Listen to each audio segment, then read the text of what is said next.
Bonjour à vous les petits cinéphiles et bienvenue dans cette nouvelle vidéo où on va parler de Mad Max Fury Road. C'est d'ailleurs un de mes abonnés qui m'a demandé de reparler de ce film, mais j'ai longtemps hésité parce que je ne savais pas si je voulais revenir sur la saga Mad Max dans une grosse vidéo en format 15 ou 20 minutes. Mais bon, si grosse vidéo il y a sur Mad Max, ça sera pas pour tout de suite, rassurez-vous. N'oubliez pas que vous aussi vous pouvez me faire des suggestions en commentaire si vous voulez que je revienne sur certains films ou certaines séries. Alors, à la base, Mad Max est un film qui est sorti en 1979, réalisé par George Miller et qui a instantanément iconisé son acteur principal, je veux parler de Mel Gibson. Et j'adore l'épisode 1 mais surtout l'épisode 2 qui est juste jouissif et qui comporte une des meilleures scènes de poursuite du cinéma. Une œuvre devenue culte de chez culte. Si je pouvais parler rapidement de l'épisode 3, sans être déplaisant, en fait il apporte rien de nouveau à la saga et on dirait vraiment un copier-coller de l'épisode 2. Alors, ce nouvel épisode de la saga a souvent été annoncé, repoussé, décalé, jusqu'en 2012 où il attaque son tournage. Alors déjà, la nouveauté, exit Mel Gibson et bonjour à Tom Hardy.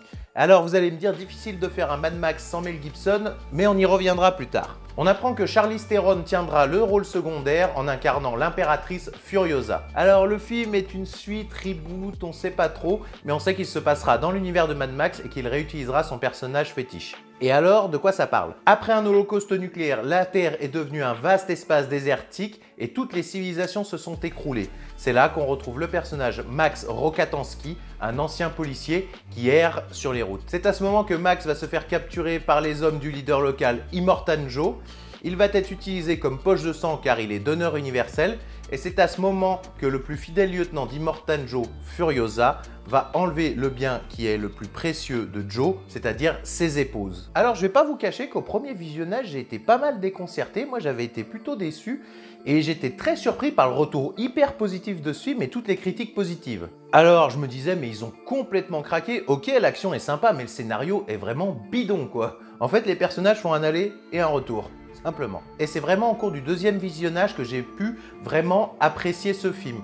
En fait, finalement, j'ai retrouvé tout ce que j'adorais dans Mad Max 2, mais x10 simplement. Et bon, même si le scénario est relativement simple, il est diablement efficace. Et je pense que Miller a vraiment pu aller au bout de toutes ses ambitions. Il n'y a rien qu'à voir les costumes, les personnages, le guitariste fou.